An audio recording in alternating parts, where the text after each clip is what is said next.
Assalamualaikum warahmatullahi wabarakatuh, teman-teman semuanya. Kali ini kita akan ngomongin soal akad dalam muamalah. Nah, sebenarnya di dalam muamalah itu nanti akan banyak sekali akad. Nah, di sini kita akan mengulas beberapa akad dalam muamalah tersebut. Sebelum kita membicarakan tentang apa itu akadnya dan lain-lain, kita kenali dulu muamalah itu apa. Muamalah itu berasal dari kata amala yu'amilu muamalah, yang artinya adalah saling bertindak, saling berbuat, ataupun saling mengamalkan. Nah, untuk dalam istilah ini, muamalah itu ada pengertian luas dan ada pengertian sempit. Namun di sini saya mengambil secara umum aja, bahwasanya secara istilah muamalah adalah peraturan-peraturan Allah yang harus diikuti dan ditaati dalam hidup bermasyarakat untuk menjaga kepentingan manusia. Nah, ini berarti masih pengertian muamalah secara luas. Nah, sekarang ini ngomongin yang masalah pengertian muamalah dibagi menjadi dua, yang luas dan juga sempit. Kenapa demikian? Karena seringkali muamalah ini kan hubungan antara satu manusia dengan manusia lain. Nah, sedangkan hukum yang menyangkut satu manusia dengan manusia yang lain itu kan banyak banget. Nah, maka dari itu secara luas muamalah diartikan sebagai aturan Allah yang mengatur manusia dalam kaitannya dengan urusan duniawi dalam pergaulan sosial. Sehingga dalam kasus misalnya politik, dalam kasus perkawinan, dalam kasus dalam kasus perbuatan pembunuhan itu juga termasuk dalam kategori muamalah. Namun secara sempit, muamalah ini hanya dibatasi dengan akad-akad yang membolehkan manusia untuk saling menukar manfaat. Yang mana dalam pengertian muamalah secara sempit inilah yang digunakan sebagai disiplin ilmu fikih muamalah yang akan kita pelajari. Oke, mengenai ruang lingkup muamalah yang dalam arti sempit nih, sebenarnya apa aja sih yang dikaji? Yang dalam hal ini terbagi menjadi dua ya teman-teman. Ada al-muamalah al-adabiyah dan al-muamalah al-madiyah. Kalau ngomongin muamalah al-abadiyah, adabiyah, mohon maaf. Jadi yang dikaji adalah tentang subjek-subjeknya, subjek-subjek orang yang sedang melakukan muamalah. Mulai dari ijab kabulnya bagaimana, kemudian kerelaan dari pihak-pihaknya itu bagaimana, kemudian etika-etika bisnis misalnya, kemudian penipuan dan lain-lain itu masuk ke dalam ruang lingkup muamalah dalam kategori adabiyah. Sedangkan yang kedua, muamalah al-madiyah, di sini yang dikaji adalah objeknya.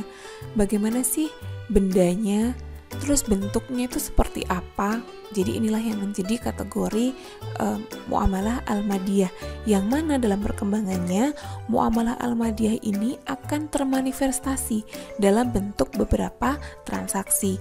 Entah itu nanti jadinya jual beli karena objeknya ada misalnya, kemudian karena kita sedang membicarakan tentang jasa gitu kan, akhirnya kita pakai akad sewa menyewa atau pakai akad ijaroh dan lain-lain. Oke, mengenai muamalah ini akadnya banyak banget, tapi yang akan kita bahas adalah hanya beberapa saja dan akan dilanjutkan di video yang akan datang. Kali ini yang pertama kali akan kita bahas adalah tentang jual beli. Nah, sebenarnya jual beli ini apa sih? Kalau menurut istilah udah jelas banget ya, bahwasanya jual beli ini adalah menukar barang dengan barang atau dengan uang untuk melepaskan hak milik dari satu kepada yang lain atas dasar rela. Jadi memang prinsip dari jual beli adalah antaradin minkum. Ada kerelaan antara kedua belah pihak, baik dari pihak satu sampai dengan pihak kedua. Istilah yang lain menyebutkan bahwasanya pemilikan harta benda dengan jalan tukar-menukar yang sesuai dengan aturan syara.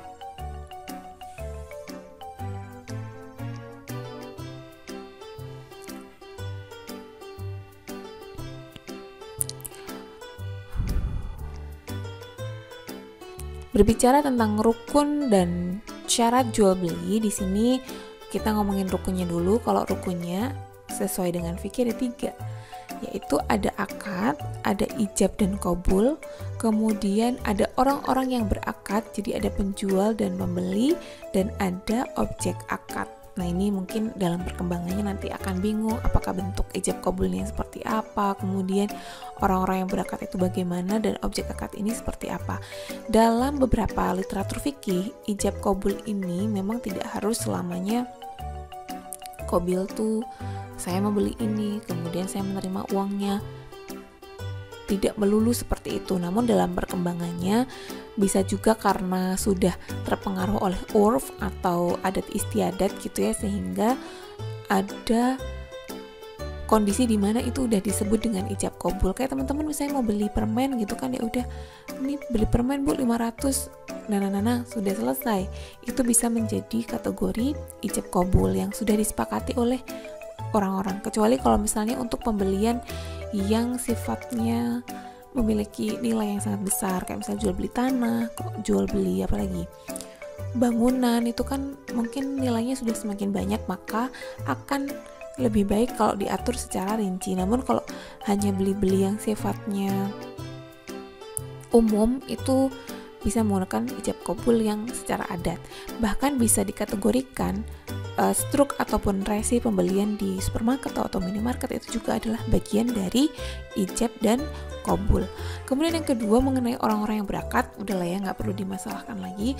Namun mungkin lebih ke siapa sih yang berhak gitu untuk melakukan ijab qabul ini, siapa aja gitu, apakah hanya orang-orang yang beragama Islam atau bagaimana.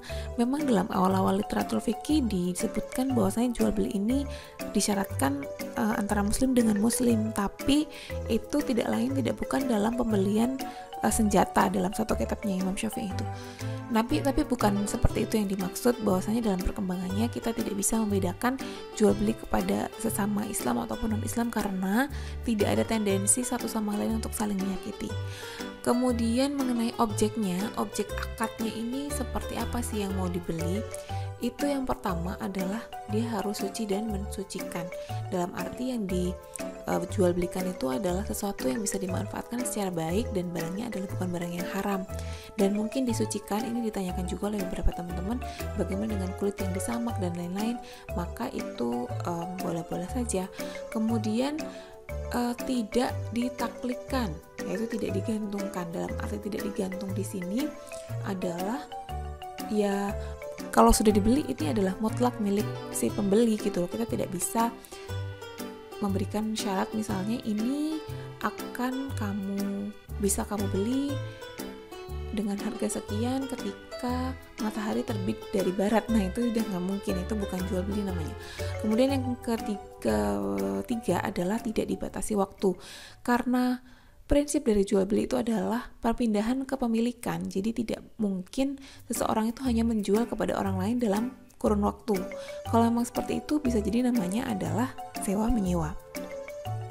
Kemudian yang ke-4 dan 5 ini akan menjadi perdebatan bagi teman-teman semuanya, yaitu tentang milik sendiri.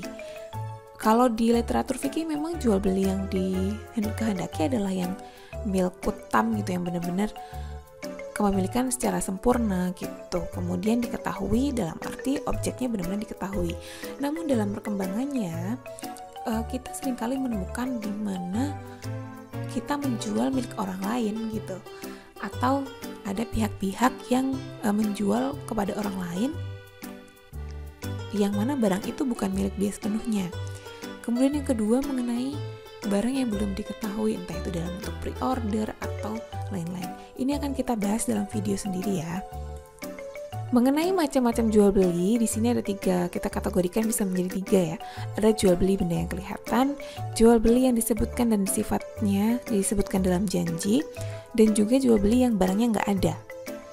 Jual beli yang benda yang kelihatan udahlah, itu udah clear karena itu sudah sesuai dengan syarat yang secara umum gitu. Sedangkan jual beli yang disebutkan sifatnya dalam janji ini adalah kategori jual beli salam.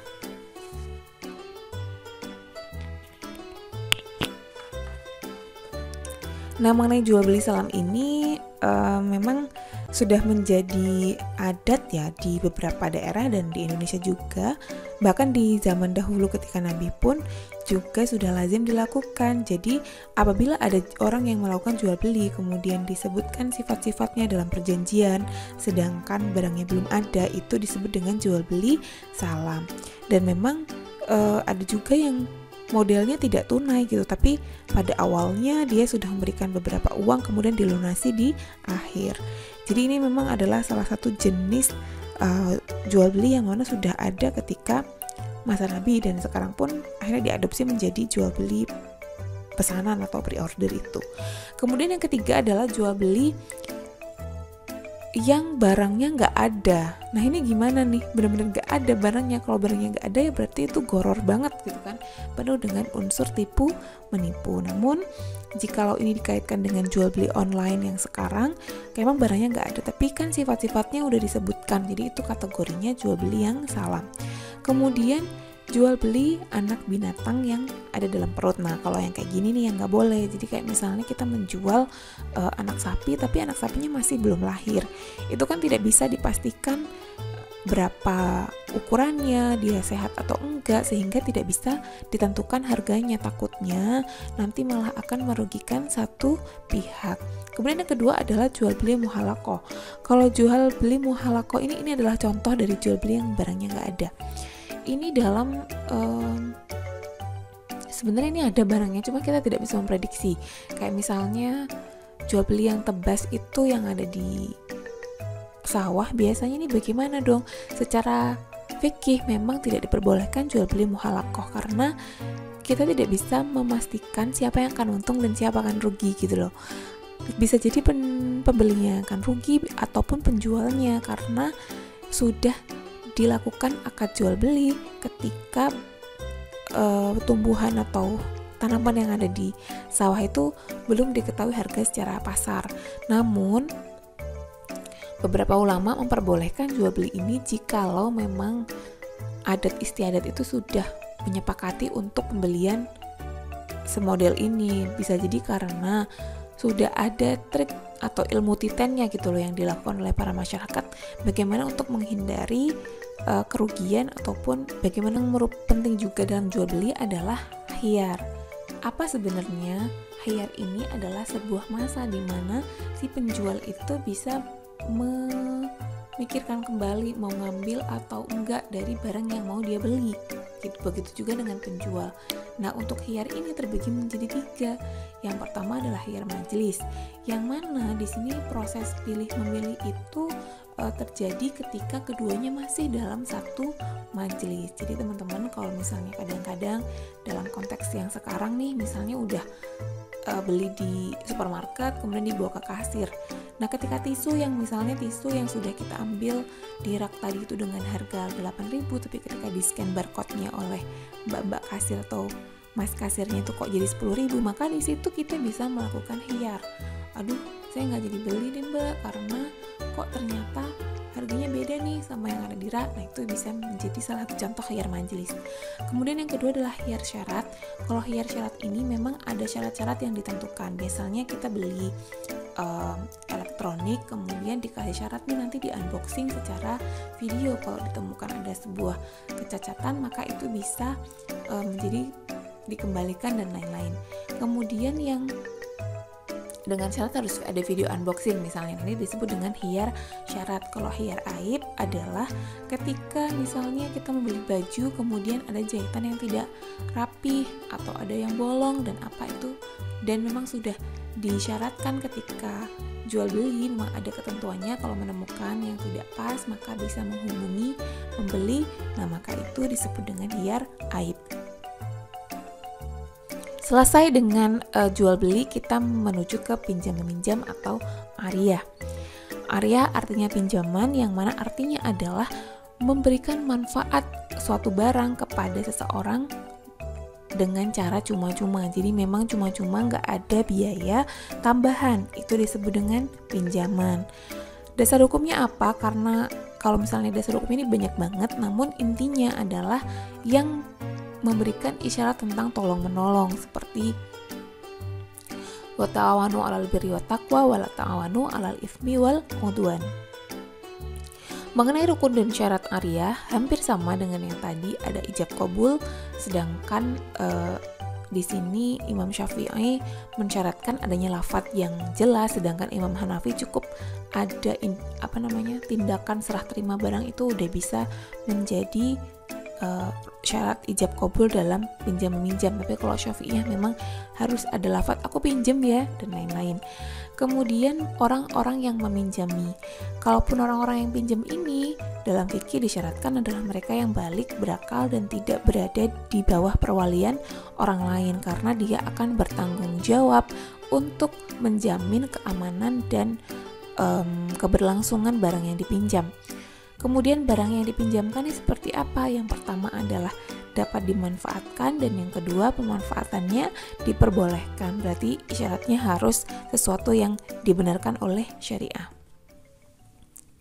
Ketentuan-ketentuan bagi pinjam-minjam ini memang ada beberapa, kemudian saya rangkum yang mana setiap orang yang hutang ataupun yang pinjam itu wajib dibayar atau mengembalikan, karena orang-orang yang menunda-nunda bahkan tidak segera bayar hutang itu adalah termasuk perbuatan yang dosa.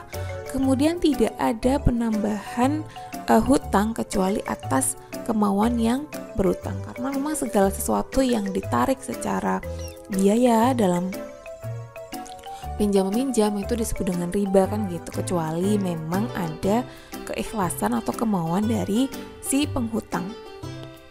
Mohon maaf sih yang berhutang.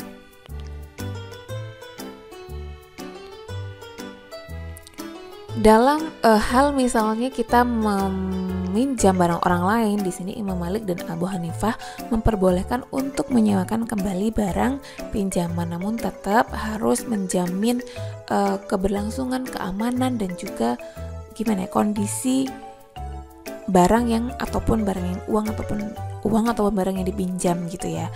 Ini Imam Malik dan Imam Abu Hanifah. Kemudian si peminjam wajib menjaga barang pinjaman. Ini jelas banget. Dan yang terakhir terkait dengan tata krama, hendaknya seseorang itu hanya meminjam ketika memang membutuhkan dan mengembalikan jika dianggap sudah mampu.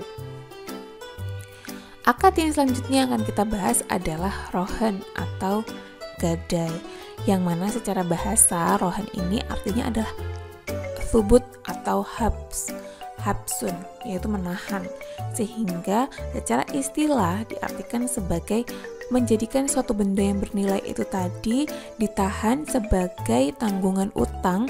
Dengan adanya benda tersebut bisa dikasih uang untuk utang, entah itu sebagian atau seluruhnya, maksudnya seluruh dari harta benda yang digadaikan tadi.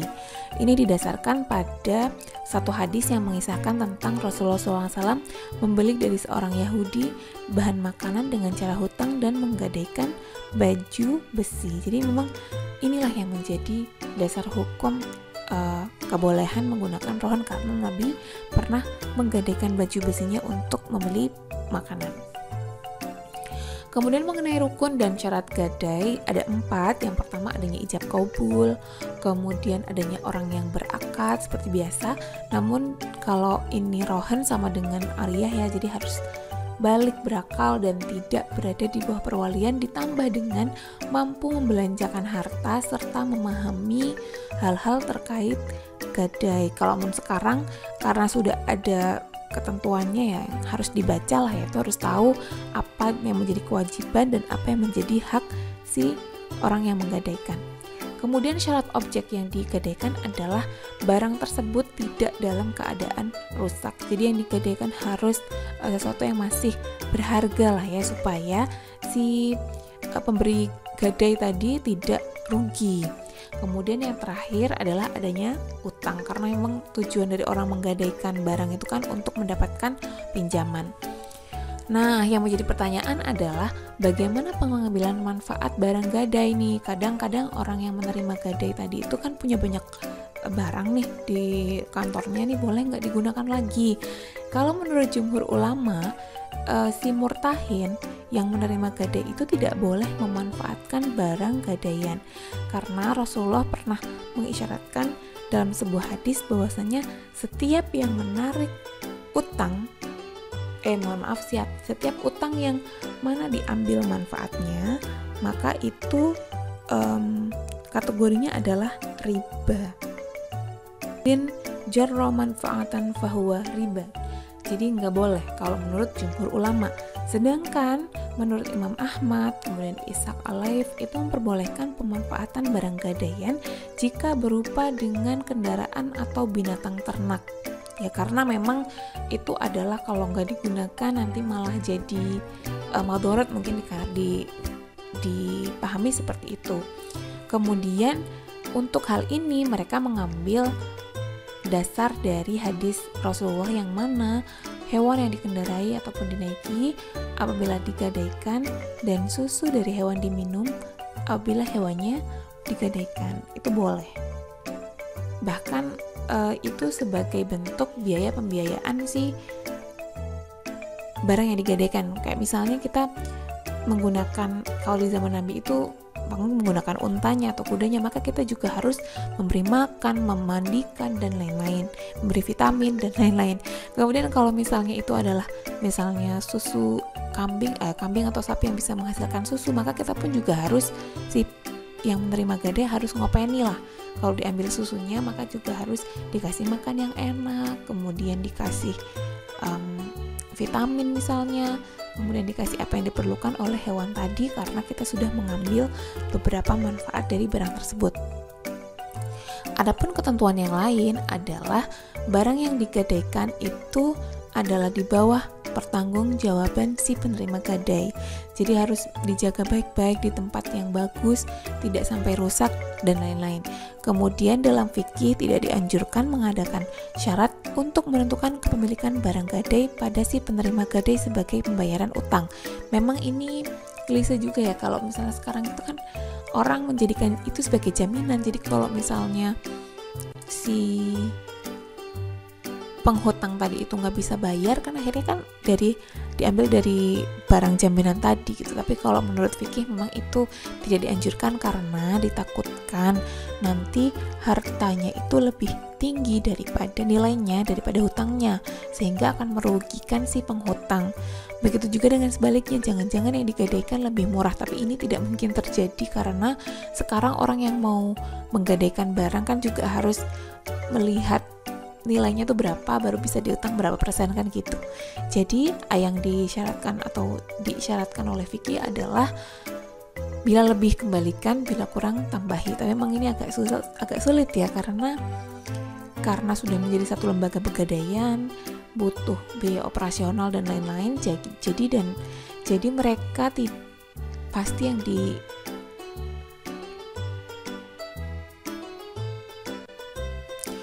Jadi perusahaan-perusahaan gadai otomatis kan profit oriented gitu, akhirnya nggak mau rugi. Nah di sini yang menjadi yang beda gitu dari fikih. Tapi biasanya kan yang dihutangkan itu tidak jauh-jauh dari barang gadai yang ditahan di pegadaian. Ya kurang lebih seperti itu mengenai gadai ini. Bisa dilihat bahwasanya dalam akad muamalah akan terjadi banyak sekali pergeseran, perubahan dari apa yang terjadi zaman Nabi dengan sekarang, karena manusianya yang berubah dan teknologi juga mempengaruhi. Jadi itu aja teman-teman yang bisa saya sampaikan. Semoga bisa dipahami dan bermanfaat untuk kita semuanya. Assalamualaikum warahmatullahi wabarakatuh.